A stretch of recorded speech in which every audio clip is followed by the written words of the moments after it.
Preventing a nightmare spike in cases is exactly what cities like Golden and Lakewood were aiming for when they cut off access to creeks and swim beaches. And their decision is understandable. It's also frustrating for people who planned on hitting the water to get away from the crowds. Denver 7's Russell Haythorne tonight taking their concerns 360.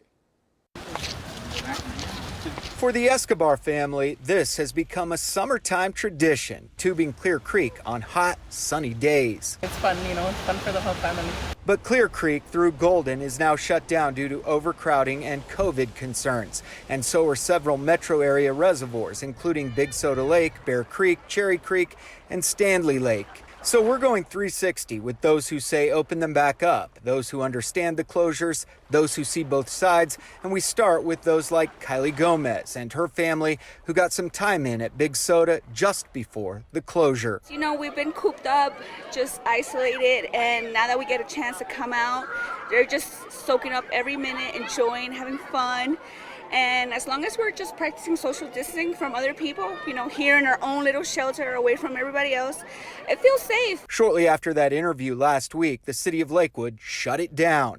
And likewise, the city of Westminster announced it would be delaying the opening of Stanley Lake as well, much to the disappointment of kayakers like Fran Gruchet. I've come here for years, actually.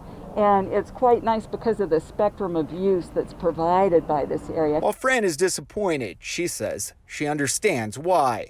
Unknown aspects of the coronavirus, that it definitely is better to just keep things relatively closed and yet allow for walking and hiking, bike riding, and I saw a number of dog walkers. Well, I understand it's better to be safe than not. But if the closures continue, there could be an economic toll as well. It's interesting because I am both a person who lives in Golden and a business owner who needs to use the creek. Nick White says with a streak of 90-degree days, the crowds were getting absolutely crazy. It's kind of scary seeing the crowds that were here, especially before 4th of July. There were hundreds and hundreds of people along the river, walking on the trails, carrying tubes. Too many people, but White is also the owner of Whitewater Workshop, offering kayak and paddlecraft training. It's been tough, but I recognize it's kind of necessary, the current closures that they have. They could have issued permits along the river for commercial operators.